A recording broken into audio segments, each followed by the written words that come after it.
ঠাই নাই ছোট ছোট আমার সোনার এখানে গিয়েছে ভরি জায়গা নাই। এখন আমি ওল্ড হোমে জায়গা আমার ভালো। কেউ ব্যাংকার, কেউ অধ্যক্ষ, কেউ বা সাবেক সরকারি আমলা। এক সময় যাদের নাম ডাক আর খ্যাতি ছিল দেশ জুড়ে, আজ তাদের দিন কাটে বৃদ্ধাশ্রমের ইট পাথরের চার দেয়ালের নিষ্ঠুর বাস্তবতায়। সময়ের হিসেব নিকেশ সব সম্পর্ক হয়তো ছিন্ন হয়ে যায়। ওরা একজন থাকে কানাডাতে, ঢাকা ইউনিভার্সিটি থেকে আইআরএ পাস করছে, আরেকজন হলো বুয়েট থেকে সিভিল ইঞ্জিনিয়ার। রবিতে আছে আমার ছেলে, আর মেয়ে তো শিক্ষিকা, কলেজে পড়াই।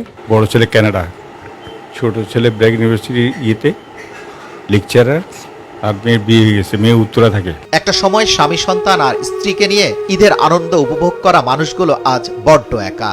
স্মৃতির পাতায় বারবার তাই খুঁজে ফিরে হারিয়ে ফেলা কিছু মুহূর্তের অনুভূতি। জীবনের শেষ প্রান্তে দাঁড়িয়ে অপেক্ষায় শুধু সন্তান এসে বাবা কিংবা মা বলে একবার যদি ডাক দেয়।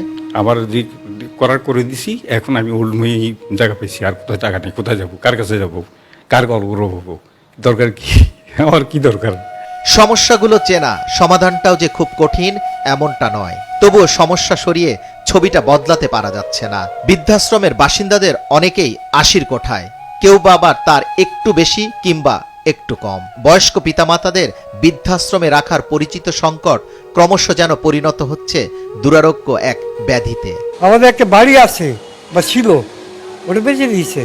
অনেকটা আক্ষেপ লুকিয়ে বললেন, সন্তানরা অনেকটা ব্যস্ত, তাদের সময় কই বৃদ্ধ বাবা মাকে দেখবার। তবে তাদের মঙ্গল কামনায় দোয়া করতে ভুলেন না।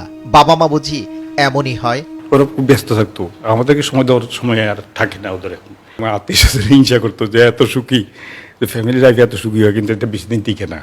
কোনো কিছু চিরস্থায়ী না, কোনো কিছু লংজিভিটি থাকে না। এটা হলো ভাগ্য। এই ঈদের জন্য ২,০০০ টাকা দিয়ে গেছে, বলছে ধরো তো ২,০০০ টাকা রাখো। কেন দিচ্ছে তাও দাঁড়িয়ে দিয়েছে, নিয়ে নিচ্ছি, অসুবিধা কি। দিলি নেই, মিশিত করি না, দুঃখ দিই না। কারো বলে দুঃখ থাকবেই, বসে এটা চাই না, দিলে দিয়ে নি বাস, আর না দিলে চাই না, আমার কোনো দরকারই নেই। আমি কারো গল্পগ্রহ না। বাস্তব জীবনটা অন্যরকম। বাস্তব জীবন যে হলো আল্লাহ তাআলা যে কারে কুবাল কী রাখছে, এটা আল্লাহই জানে, ভাগ্য জানে। মাঝে মধ্যে এমন ভাবি যে হয়তো আমি মারা গেলে সবাই আসবে, কিন্তু আমার নাতি ওরা আসে অনেক দিন পর পর। ওখানে ওরা চাকরি করে তো অনেক দিন পর পর আসে, মানে মনে করো ৪-৫ বছর পর পর হয়তো একবার আসলো। বড় মেয়ে আসছে ৭ বছর পরে। না ওরা এখন বলে যে বাচ্চা কাচ্চা নিয়ে এখন আমাদের চাকরি ছুটি পাই না, এইসব অনেক কথা বলে। তা আমি বললাম যে ঠিক আছে, আসলে আসুন, আসলে। ঈদ নিয়ে অতীতের স্মৃতি মনে পড়ে কি? এমন প্রশ্নে চোখ ছলছল করে উঠছে। আক্ষেপ করে লাভ কি? উল্টো প্রশ্ন ছুড়ে দেন। পরিবার পরিজন ঈদ করতে পারেন, দোয়া করি, শান্তিতে করেন।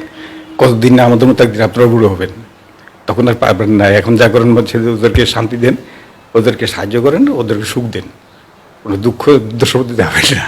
না, এই ঈদের ব্যাপারটা হয়েছে কি, মেয়েরা তো কেউ নাই, আর আমার বড় বোন পাশেই থাকে, কিন্তু আত্মীয় স্বজন সব ঈদের পরে আসে, ঈদের আগে কেউ আসে না, মানে ঈদের দিন কেউ আসে না, সবারই তো একটু ঝামেলা আছে। ঈদের দিন কিভাবে কাটে বৃদ্ধাশ্রমে জানতে চাইলে বলেন, খাবার আর বৃদ্ধাশ্রমের বন্ধুদের নিয়ে বেশ আছেন তারা।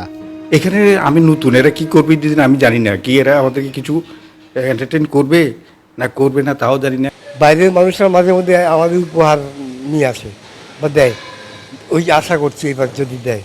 জীবনের শেষ প্রান্তে এসে পরিবারহীন এক যাতনাময় জীবন কাটাতে কাটাতে মৃত্যুর জন্য অপেক্ষা করতে করতে সময় পার করা বাবা মায়ের আশ্রমের নাম বৃদ্ধাশ্রম।